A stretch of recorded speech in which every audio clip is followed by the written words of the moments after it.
ನಮಸ್ಕಾರ ಎಲ್ಲರಿಗೂ. ನಾನು ನಿಮ್ಮ ಚಿಂತು ಸುಳ್ಳೆನಮ್ಮ. ಎಂತ ಮಳೆ ಮಾರ್ರೆ, 2 ದಿವಸದಿಂದ ಹೊರಗಡೆ ಬರ್ಲಿಕ್ಕೇನೆ ಆಗ್ತಾ ಇಲ್ಲ. 2 ದಿವಸದಿಂದ ಅಲ್ಲ, ಒಂದು ವಾರದಿಂದ ಮಳೆ ಸ್ಟಾರ್ಟ್ ಆಗಿದೆ. ಆದ್ರೆ ಒಂದು 2 ದಿವಸದಿಂದಂತೂ ಮಳೆ ಬೀಳ್ತಾನೆ ಇಲ್ಲ. ಫುಲ್ ಕತ್ತಲೇನೆ ಆಗ್ತುಂಟು. ಹೊರಗಡೆ ಹೊರಡ್ಲಿಕ್ಕೆ ಆಗ್ತಾ ಇಲ್ಲ. ಇಲ್ಲಾಂದ್ರೆ ಈ ಮೇ ತಿಂಗಳಲ್ಲಿ ಈ ತರ ಎಲ್ಲ ಮಳೆ ಬರ್ತದ ಮಾರ್ರೆ. ಸೆಕೆ ಟೈಮ್ ಅಲ್ಲ, 2 ದಿವಸದಲ್ಲಿ ಫುಲ್ ಚಳಿ ಹಿಡಿಸಿ ಬಿಟ್ಟಿದೆ ಮಾರ್ರೆ.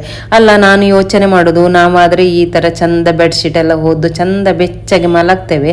ಈ ತರ ಮಳೆ ಬರುವಾಗ ಈ ಮೂಕ ಪ್ರಾಣಿಗಳೆಲ್ಲ ಹೇಗಿರ್ಬೋದು, ಎಂತ ಮಾಡುದು ಅದಕ್ಕೆ ತಿನ್ಲಿಕ್ಕೆ, ಅದಕ್ಕೆಲ್ಲ ಎಂತ ಮಾಡ್ತಿರ್ಬೋದು ಅಂತ ನಾನು ಯೋಚನೆ ಮಾಡುದು. ನಾನು 6 ಗಂಟೆಗೆ ಎದ್ದೆ ಇವತ್ತು. ಏಳುವಾಗ ಏಳ್ಲಿಕ್ಕೆನೆ ಮನಸ್ಸು ಬರ್ತಿಲ್ಲ, ಅಷ್ಟು ಮಳೆ ಬರ್ತಾ ಉಂಟು.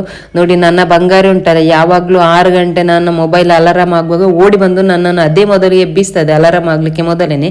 ಇವತ್ತು ನೋಡಿ, ಚಳಿಯಲ್ಲಿ ಅದರ ಬೆಡ್ಡಿಂದ ಹೊರಗೆ ಬರ್ತಿಲ್ಲ ನೋಡಿ. ನಾವು ಯಾವಾಗ್ಲೂ ಇದನ್ನು ಸರಿ ಒಂದು 6:30 ಗಂಟೆ ಆಗುವ ಹೊರಗಡೆ ಕರ್ಕೊಂಡು ಹೋಗ್ತೇವೆ. ಇವತ್ತಂತೂ 6:30 ಅಲ್ಲ, 7 ಗಂಟೆ ಆದ್ರೂ ಕೂಡ ಇದು ಹೇಳ್ತಾನೆ ಇಲ್ಲ. ನಾನು ಯೋಚನೆ ಮಾಡುದು, ನಮ್ಮ ನಾಯಿ ಈ ತರ ಮನೆಯೊಳಗೆ ಬೆಚ್ಚಗೆ ಮಲಗಿಕೊಂಡಿದೆ. ಈ ಬೀದಿ ನಾಯಿಗಳೆಲ್ಲ ಹೇಗಿರ್ಬೋದು ಈ ಮಳೆಗೆ? ಫುಡ್ ಇಲ್ಲ, ಊಟ ಮಾಡ್ಲಿಕ್ಕೆ ಹೊರಗೆ ಅಂದ್ರೆ ಆಹಾರ ಎಲ್ಲ ಹುಡುಕಿಕೊಂಡು ಹೊರಗೆ ಹೋಗ್ಲಿಕ್ಕೆ ಆಗುದಿಲ್ಲಲ್ಲ ಮಳೆಗೆ.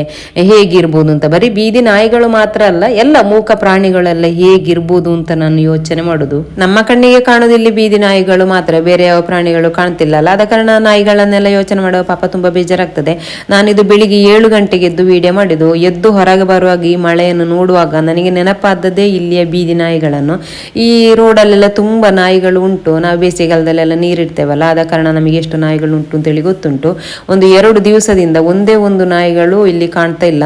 ಯಾಕೆಂತೇಳಿ ಈ ಮಳೆಗೆ ಹೊರಗಡೆ ಬರ್ಲಿಕ್ಕೆ ಆಗ್ತಿಲ್ಲ ಅಲ್ಲ, ಆಹಾರ ಹುಡುಕಿಕೊಂಡು ಹೊರಗಡೆ ಹೋಗ್ಲಿಕ್ಕೂ ಆಗ್ತಿಲ್ಲ ಈ ಮಳೆಗೆ. ಮತ್ತೆ ಮಲಗ್ಲಿಕ್ಕೆ ಕೂಡ ಸರಿಯಾದ ಜಾಗ ಎಲ್ಲ ಇರ್ಲಿಕ್ಕಿಲ್ಲ ಅಲ್ಲ. ಅದಕ್ಕೆ ನಾನು ಚಿಂತು ಎದ್ದ ಕೂಡಲೇ ಹೇಳಿದೆ, ಚಿಂತು ಪಾಪ ನಾಯಿಗಳಿಗೆಲ್ಲ ಊಟ ಎಲ್ಲ ಇಲ್ಲಲ್ಲ, ಮಲಗ್ಲಿಕ್ಕೆಲ್ಲ ಸರಿಯಾದ ಜಾಗನೂ ಇಲ್ಲಲ್ಲ ಪಾಪ ಚಳಿಗೆ, ಹೇಗಿರ್ಬೋದೇನೋ ಒಂದು ಸಲ ನೋಡಿಕೊಂಡು ಬರುವನ ಅಂತ ಹೇಳಿದೆ. ಹಾಗೆ ಅವನಂತೂ ರೆಡಿ ಇರ್ತಾನೆ ಇಂಥ ವಿಷಯಕ್ಕೆಲ್ಲ ಹೋಗುವ ಅಂತ ಹೇಳಿಕೊಂಡು. ಹಾಗೆ ನಾವು ನೋಡಿಕೊಂಡು ಬರುವ, ನಾಯಿಗಳೆಲ್ಲಾದ್ರೂ ಉಂಟಾ ಇದ್ರೆ ಊಟ ಎಲ್ಲ ಕೊಡುವ ಅಂತೇಳಿ ಫಸ್ಟ್ ನೋಡಿ ಬರುವ ಅಂತೇಳಿ ನಾವು ಹೊರಟೆವು. ಬರುವಾಗ ನೋಡಿ, ಒಂದು ಮರಿ ಇದು ಹೊಯ್ಗೆ ರಾಶಿಯಲ್ಲಿ ನಿಂತುಕೊಂಡು ಉಂಟು ಪಾಪ. ಅದಕ್ಕೆ ಸರಿಯಾಗಿ ನಿಲ್ಲಿಕ್ಕಾಗ್ತಾ ಇಲ್ಲ, ಚಳಿಗೆ ನಡಗಿಕೊಂಡು ನಿಂತುಕೊಂಡು ಉಂಟು. ನಮ್ಮನ್ನು ನೋಡಿದುಕೊಂಡು ಓಡಿತು. ಈಚೆಗೊಂದು ಕಟ್ಟಡ ಉಂಟು, ಕಟ್ಟಡ ಕಟ್ಟುತ್ತಾ ಇದ್ದಾರೆ ಅಷ್ಟೇ. ಅಲ್ಲಿ ನಿಲ್ಬೋದಿತ್ತು ಪಾಪ, ಅಲ್ಲಿ ಕೆಲಸದವರೆಲ್ಲ ಯಾರೋ ಓಡಿಸಿದ್ರು ಕಾಣ್ತದೆ, ಅದನ್ನು ನಿಲ್ಲಿಕ್ಕೆ ಬಿಡ್ಲಿಲ್ಲ. ಹಾಗೆ ಅದು ಚಳಿಗೆ ಓಡಿತು. ನಾವು ಫಸ್ಟಿಗೆ ಇದು ಊಟ ಎಲ್ಲ ತೆಕ್ಕೊಂಡು ಬರ್ಲಿಲ್ಲ. ಇಲ್ಲಿ ನಾಯಿ ನೋಡಿ ರೋಡಲ್ಲಿ ನಿಂತುಕೊಂಡು ನಡುಗುದು. ನಾವು ಫಸ್ಟ್ ಊಟ ತೆಕ್ಕೊಂಡು ಬರ್ಲಿಲ್ಲ, ಯಾಕೆಂತೇಳಿ ನಾಯಿಗಳು ಎಲ್ಲಿ ಇರ್ತದೆ ಏನು ಅಂತೇಳಿ ನಮಗೆ ಗೊತ್ತಿಲ್ಲ ಅಲ್ಲ.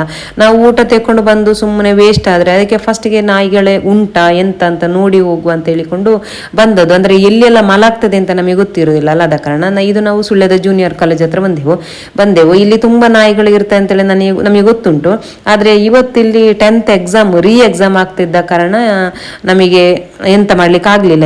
ಈಗ ಫಸ್ಟ್ ನೋಡಿ ಹೋಗುವ, ಎಕ್ಸಾಮ್ ಎಲ್ಲ ಆದ ನಂತರ ವಾಪಸ್ ಬರುವ, ಊಟ ತೆಕೊಂಡು ಬರುವ ಅಂತೇಳಿ ನಾವು ಹಾಗೆ ವಾಪಸ್ ಮನೆಗೆ ಬಂದೆವು. ಇನ್ನು ಸ್ವಲ್ಪ ಹೊತ್ತು ಬಿಟ್ಟು ವಾಪಸ್ ಹೋಗಿ ಊಟ ಹಾಕುವ ಅಂತ ಹೇಳಿಕೊಂಡು.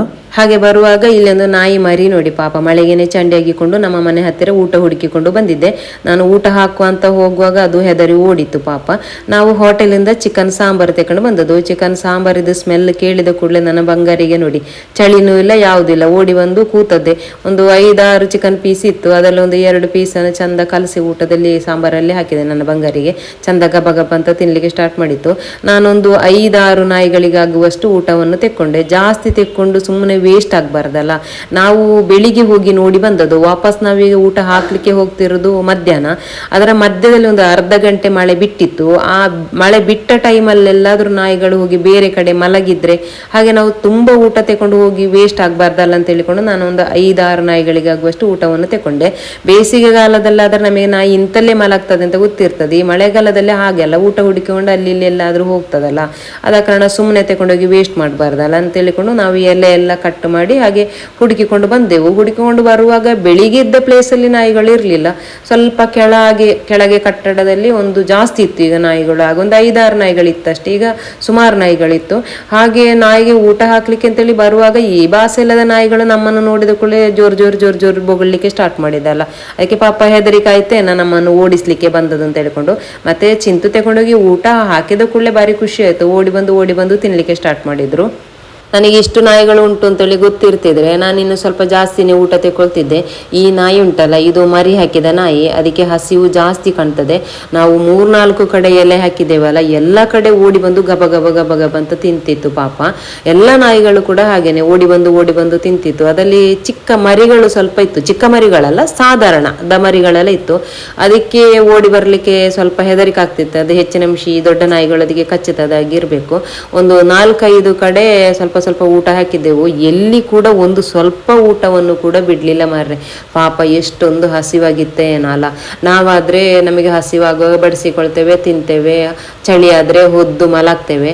ಪಾಪ ಈ ಬಾಯಿ ಬರದ ಪ್ರಾಣಿಗಳಿಗೆಲ್ಲ ಹೇಗೆ ಅಲ್ಲ.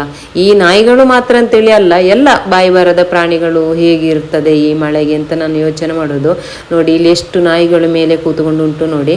ಆ ನಾಯಿಗಳಿಗೆ ಬರ್ಲಿಕ್ಕೆ ಸ್ವಲ್ಪ ಹೆದರಿಕೆ, ಹೆಚ್ಚಿನ ಅಂಶ ಇನ್ನು ಕೆಳಗಿದ್ದ ನಾಯಿಗಳು ಕಚ್ಚುತ್ತದಾಗಿರ್ಬೇಕು.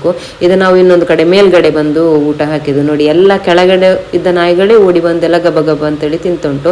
ಒಂದು ತರ ಇವತ್ತೊಂಥರ ಖುಷಿ ಆಯ್ತು. ಯಾಕೆಂತ ಹೇಳಿದ್ರೆ ಇಷ್ಟು ಒಂದು ಜೀವದ ಹೊಟ್ಟೆ ತುಂಬಿತಲ್ಲ, ಆದ ಕಾರಣ ಒಂದು ತರ ಖುಷಿ ಆಯ್ತು ನಮಗೆ ಇವತ್ತು ಮಾತ್ರ. ಎಲ್ಲ ನಾಯಿಗಳು ಗಬ ಗಬ ಅಂತೇಳಿ ಒಂದು 5 ನಿಮಿಷದಲ್ಲಿ ಅಷ್ಟು ಅನ್ನವನ್ನು ತಿಂದು ಖಾಲಿ ಮಾಡಿತ್ತು. ಖಾಲಿ ಮಾಡಿ ಓಡಿ ಹೋಗಿ ನೋಡಿ ಮೇಲೆ ಕೂತ್ಕೊಂಡಿದೆ. ಅದರಲ್ಲಿ ಒಂದು 2 ನಾಯಿಗಳನ್ನ ಬರ್ಲಿಲ್ಲ, ಅದಕ್ಕೆ ಹೆಚ್ಚಿನ ಅಂಶ ಬೇರೆ ನಾಯಿಗಳು ಕಚ್ಚುತ್ತದೆ ಆಗಿರ್ಬೇಕು ನೋಡಿ. ಒಂದು ಸ್ವಲ್ಪ ಕೂಡ ಅನ್ನ ವೇಸ್ಟ್ ಮಾಡಲಿಲ್ಲ ನೋಡಿ. ಎಷ್ಟೊಂದು ಹಸಿವಾಗಿರ್ಬೋದಲ್ಲ.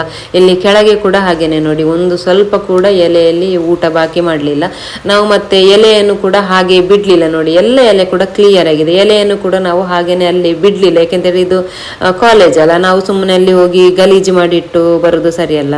ಅದಕ್ಕೆ ಎಲ್ಲ ಊಟ ಎಲ್ಲ ಖಾಲಿ ಆದ ಕೂಡಲೇ ಎಲೆಯನ್ನೆಲ್ಲ ತೆಗೆದು ಕ್ಲೀನ್ ಮಾಡಿ ಅದನ್ನು ಸೈಡಿಗೆ ಬಿಸಾಡಿ ಬಕೆಟ್ ಎಲ್ಲ ಕ್ಲೀನ್ ಆಗಿ ತೊಳೆದು ಆಮೇಲೆ ಮತ್ತೆ ನಾವು ಬಂದದ್ದು. ಯಾಕೆಂತಂದ್ರೆ ನಾಳೆ ಬಂದು ಅವರು ಸ್ಕೂಲ್ನವರು ಬೈಬಾರ್ದಲ್ಲ, ಗಲೀಜು ಮಾಡಿಟ್ಟು ಹೋಗಿದ್ದಾರೆ ಅಂತ ಹೇಳಿಕೊಂಡು. ಆದ ಕಾರಣ ಎಲ್ಲ ಕ್ಲೀನ್ ಮಾಡಿ ಇಟ್ಟೇ ಬಂದದ್ದು.